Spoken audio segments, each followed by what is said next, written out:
Kaixo, ongietorria, errepasatzen hastera goaz.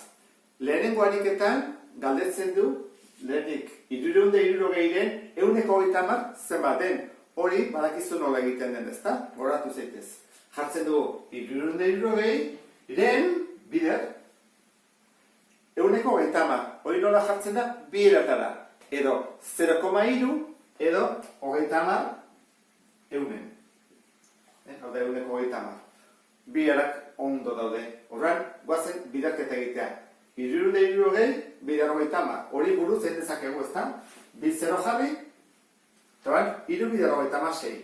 6 bider 18, 3 bider 9, eta bat 10. Zati un. Bagizu hemen, bat dela, bat bider egun. Zen bada, kentzen ditu zeroak, 108. 108 da emaitza. 360-ren 108 da. Eta beste hau. Isaren, zerbaiten, osoaren, bider, 115, zen bada, 360. Bueno, isa bakarrik utzi behar dut. Zer egiten da, zatitzen dagoena beste aldera, bidertzen. Eta bidertzen ari dena, zatitzen. Ordan geldituko da, horrela. Isa berdin, 360 bider, zatitzen da 100, zati 15. Hau zer egitea. 360 bider 100, 6.000, zati 15.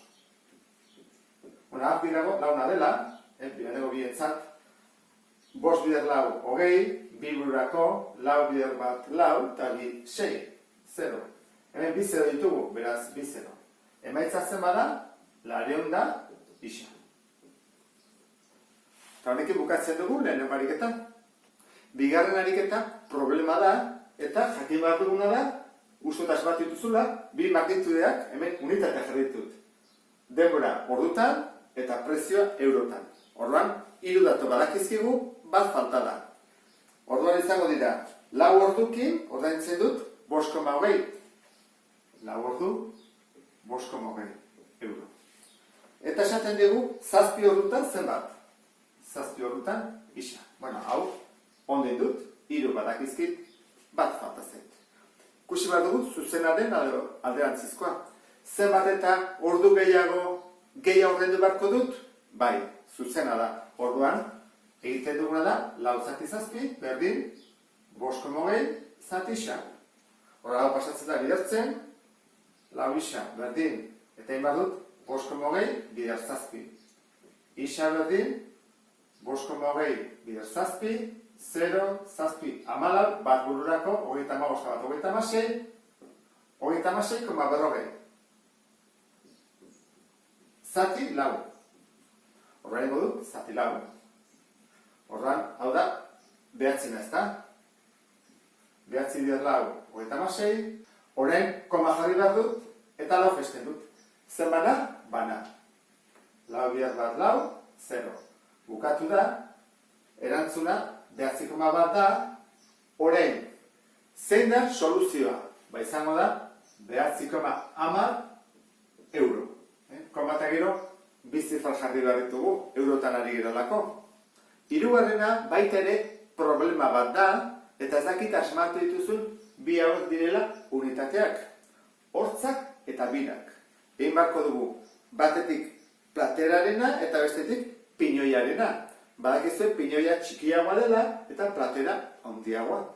Orduan, zenbat hortz ditu platera? 24. Eta zenbat bira ematen ditu, esaten dugu, 20 buelta ematen ditula. Eta bestetik, pinoiak zenbat hortz ditu? 15. Eta hori da galdetzen digutena da, zenbat bira emango ditu? Isa, ez dakigu. Betiko galdera, zuzena edo alderantzizkoa den. Baldin baditu hortz gehiago, ezta? Handiagoa baldin bada, bira gehiago emango ditu? Ez, ezta? Zenbat eta handiago izan, buelta emateko zailagoa da, denbora gehiago beharko du. Eta bitartean txikiagoa baldin bada, bueltak ematen ditu azkarrago. gehiago. Orduan, alderantzizkoa da. Ez da kontuatu zean, askotan, biziketan baldin bazoaz, platera adibidez, bueltak ematen dituzu, ez? Bat, bi, eta piñoia dira buelta guztia oso azkar. Horrek esan edo, kurpilak oso azkar doala, ze txikiarekin lotuta dago. Horren hasiko gara. Alderantzizkoa baldin bada, buelta eman bat diogu. Jarri bat dugu goian 15, eta abian 24. Berdin, 20, isa. Orduan, bidertzen pasatzen dut, 15 isa berdin, 20 bider 24, eta isa zen bada, 20 bider 24, da 280 zati, 15-ekin. Horren, zatik eta iteagoaz, 280 zati 15, iruna, 5-15, eta 3 sobratzen dira, eta 0. Hemen bina, 30. Beraz, 32 bira ematen ditu. Erantzun dugu lehenengo galdera. Toan bigarrena. Ondorioz, platerak 20 bira ematen baditu, baki hori, gurpil bakoitzak zenbat bira emango ditu? Bueno, bi gurpilak berdinak izaten dira normalean. Hemen marrazkian bintzat, tamaino berdinakoa dira, bestela zigo gehiruke egin erauntara, datu gehiago beharko dituzke. Zenbat bira emango ditu? Esan dut leheno, piñoiak ematen baitu 4 buelta, kurpilak ere ematen ditula 4. 5 ematen baitu, emango ditu 5. Beraz, zenbat bira ematen ditu piñoiak? 32, ezta? Kurpilak ere emango ditu 32. Horren, hemen ere jarri behar dira 32 bira. Eta hola, bukatuko nuke problema hau.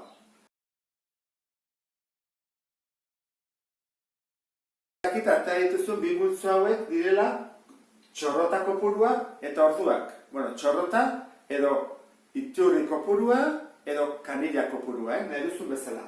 Orduan, proportzioa jarri behar ditugu, 3 datu badakizkigu eta bat faltako zaigu. Orduan, lehenengo proportzioa aurkitzeko, ezakik kontuatu zean, lehengo urtean, konpontu zutenean, igerilekua 4 txorrotakin, zenbat denbora behar zuten, 9 ordu. Orduan, bi hauek jarbartugu. 4 9 ordu. Orduan, asuntua da, aurten bat ondatua dugula. Orduan ez ditugu 4, izango dugu bat gutxiago. Hoizen bat da, 3. Isa. Orduan, egina dago. Galdera da, zuzena edo alderantzizkoa den. Zenbat eta iturri gehiago erekia eduki denbora gehiago beharko da betetzeko? Ez da. Iturri gehiago baldin baditut, lehenago beteko da. Denbora gutxiago. Orduan, alderantzizkoa da. Ez da? Buelta hauen bat diogut. 3 laurden, berdin, 9 zati isa. Horrein bat dugu, 3 isa, berdin, 9 berlau, 36, isa berdin, 36 zati 3. Eta hori dira, 12. Erantzuna, 12 ordu. Eta horrela egin dago. 5. ariketa irakurri dezu, ez dakit ondo atazaizun, guazen ikustera. Bidai agentzia batek eskiatzera joateko bidaiak saltzen ari da. Lehenengo astean, 78 plaza saldu ditu. Hau da, plaza guztiek 115. Zenbat plaza zituen, saltzeko zenbat plaza. Hoi da, guztiak alezen digute. Eman digute, zatia, zenbat saldu ditun. Falta da, zenbat zen guztira. Orduan, jarriko dut osoa, edo guztia, nahi duzutena jarri, eta hemen zatia. Eta hori da, saldutakoa.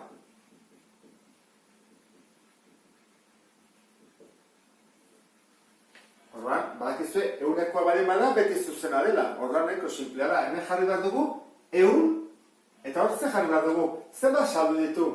15. Orduan, 100-etik 15 saldu ditu.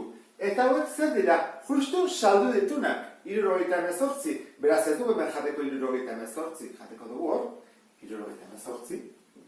Orduan, ikusten duzun bezala, 3 datu jarriak daude, bat falta zaigu. Nola zuzena den, nahiko simplea da, jartzen dugu 100 zati isa, berdin, 15 zati 78. Nik pixka bat saltartiko dut, hau jaten da bidertzen, orduan da, 100 bider 78, eta 15 zatitzen paselat dugu, azkarra egiteko da, Orduan, hau da, biderketa, beraz, 2 zerokin, zati 15. Orduan, bost egin da ez da, argi dago. 5 bider 5, 3 soberan, 5 eta 2, 0. Orduan, orain, jaisten dut 0 bat, 2 da, 0, 0, 0. 500 da, 20 plaza. Eta bukatuta dago. Seigarren ariketa egin baldin badezu, ikusiko duzu ehunekoa dela, beraz proportzionaltasun zuzenekoa. Azpimarratuko dut, datu nagusienak. 600 kilogramoko laranja erosi ditu dendariak eta saldu ditu 450 kilogramo. Ehuneko zenbat saldu ditu. Zer egin bat dugu? Beti bezala osoa zer da? Erosi duena. Eta zatia saldu duena. Argi gaitezen, beti jarban dugu 100. 100 erosi bai madu zenbat saldu du, ez dakigu. Hori da galdetzen digutena, ehuneko zenbat. Horren beste biak jakin behar ditut.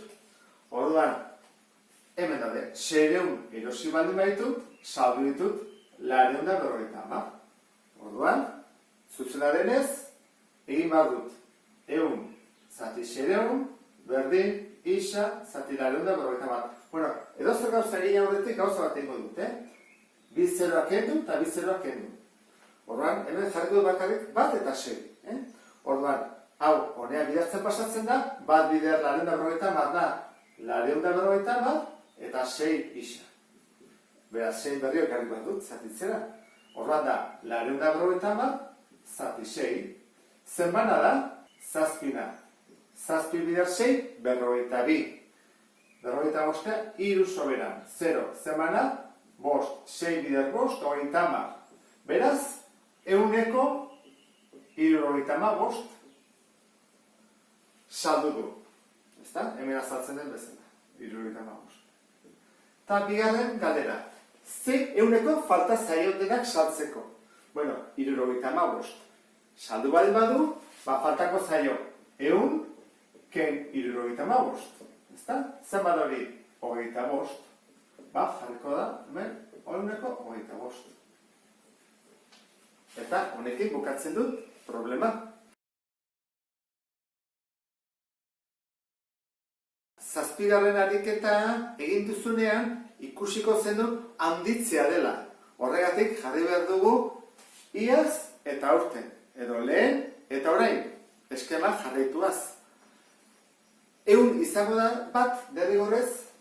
Horran, 100 baldin bada, ze izan da? Igoera ez da? Horran, 100 balio zuena, orain balioko dugu 120. Zer galdetzen digute?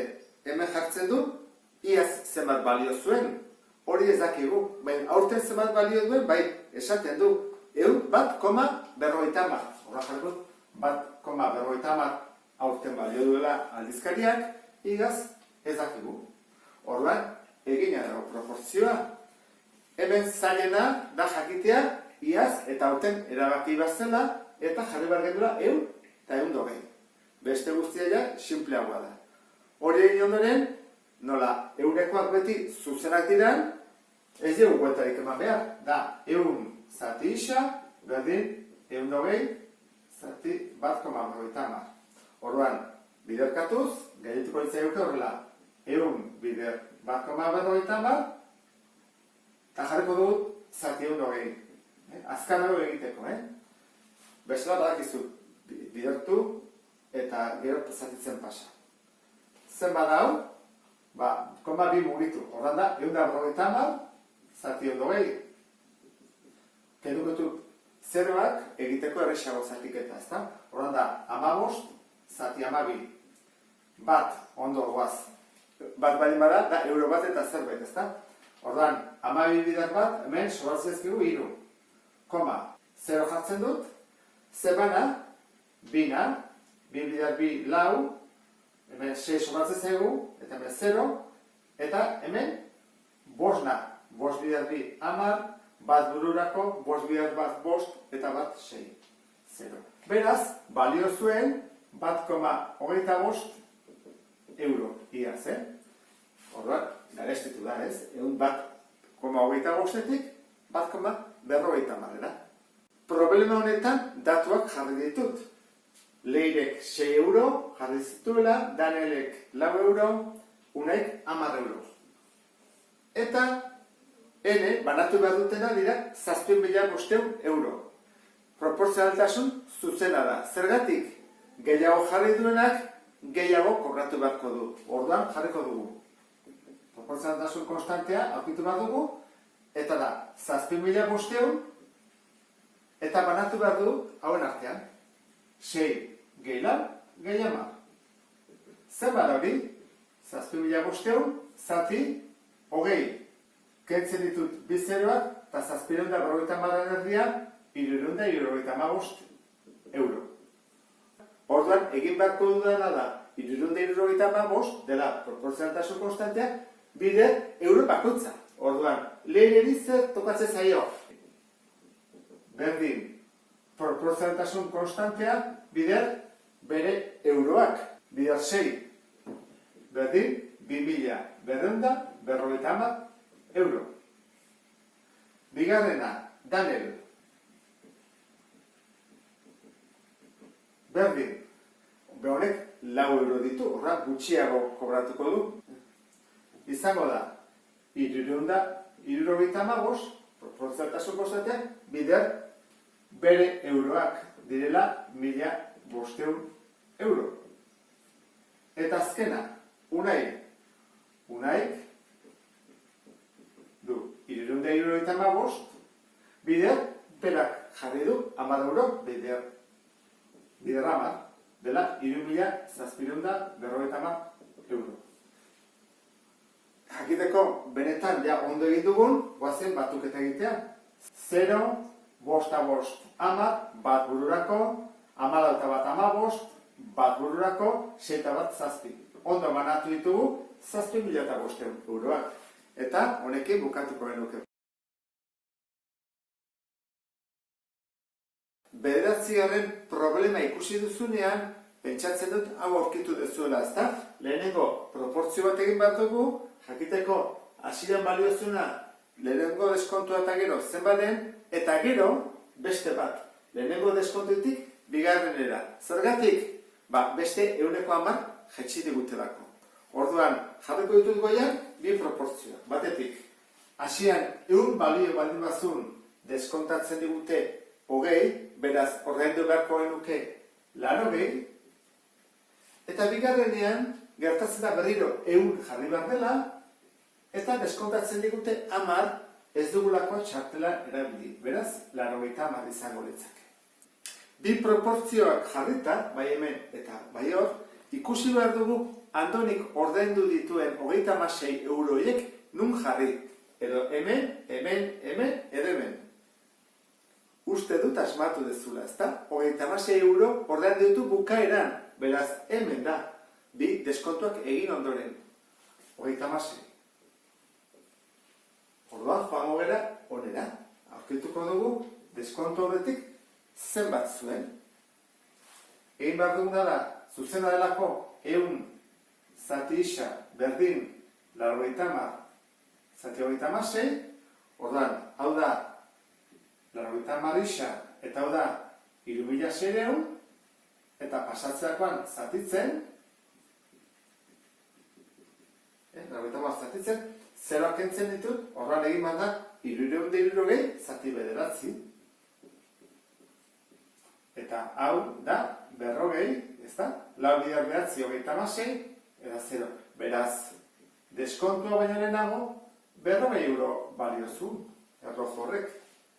Baina, hori da, bigarren deskontua baino lehenago, eta lehenengo deskontua baino lehenago, zenbat zen, hasieran. Orduan, hemen jarri bat dugu 40 hau. Hemen. Eta aurkitu bat dugu hasieran zenbat zen. Goazen ikustea, zuzena da ez da, horrengo dugu berdin. 100 zati isa, berdin, 80 zati 40. Bidertzen pasatzen da, eta ere bai, orduan gelditzeu 4.000 berdin, 80 isa, zatitzen pasatzen da. 3 zati 80. Eta kentzen ditut hauek. Ezta? Horren da, 200 zati 8. Horren 200 zati 8. Bosna da, 5 bider 8 40 delako, eta beste 0 bat. Beraz, emaitza da, 50 euro balio zuen hasieran. Taula bukatzen dugu eriketan. Taula osatzen hasi aurretik ikusi behar dugu proportzionaltasuna zuzena den edo alderantzizkoa. Orduan, hemen ze gertatzen da. Bi hauek hartuko ditugu. Haunditzen da A magnitudea. Eta B, zeiten da baita ere haunditu. Beraz, printzipioz, zuzena da ez da. Goazen ikustea 6 bider 20, 120.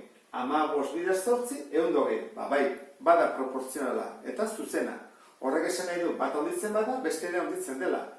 Konstantea kalkulatzeko nola egiten da? Konstantea da, berdin, bekoa, zati goikoa. Orduan, 6 zati 8 bat dugu. 6 zati 8. 0, zerbana, zazpina. Zazpin bider 8, 56, lau soberan, 0 gesten dut, bosna. Beraz, konstantea 0,75 da. Zer egin behar dut? Adibidez, hemendik honea pasatzeko bider 0,75 eta hemendik goraka joateko zati 0,75. Hoi da konstantea. Goiti bera. Kalkuladora izan ezkero, erabiliko benuke, bider 0,75 eta horrela. Baina, nik uste dut erresago dela bestera bat egitea. Esan duzuen nola egin daiteke, lau eta bider 0,75. Hogeita mabi, bider 0,75. Hogeita mairu, zati 0,75. Benik bestera bat ego dut, ikusi. Zer da? 8 zati bi ez da? Erdia, hori erdia izango da, 3. Horren, hau aurkitu bat dugu. Hogeita mabi zer da? Hogeikin ez dut konparatuko. Errexena da 8kin. 8 bider lau. Horren, 6 bider lau. Hogeita lau. Hogeita mairu. Zerekin konparatuko dut. Nik ingo dut honekin. 3kin. 3 bider 11. Lau bider 11. Eta erantara osatzen dut. Errexagoa da. 0,75ekin egin daiteke, nahi baino bada, baina askoz luzeagoa da, ezta, egiteko. Beste honetan, C magnitudea handitzen bada, bikoiztu egin da, D zein du, erdia, horren alderantzizkoa da. Alderantzizkoa bada, esan nahi du, bidertzerakoan, eman behar dula beti konstante berdinean. 2 bider 24, 48. Lau bider 12, 48. Beti eman behar du 48. Horren konstantea, hemen 48 da. Horren egin behar da, 48 zati 6, 48 zati 8, 48 zati 48. Eta hola aurkitzen ditugu besteak. Orduan, beste da bat egin daiteke, ikusi, lau. Zein da, bider bi ez da, hau daiteke zati bi. Hori ere egin daiteke. Horrela egingo dugu, 6 izango izateke. 8 bider 6, 48. Eta hemen ze jarriko dugu, 6 bider 8. Eta hemen, bat bider 48. Deetan, ematen du, konstante berdinea. 48. Eta honekin bukatuko genuke. Beste bat arte, agur!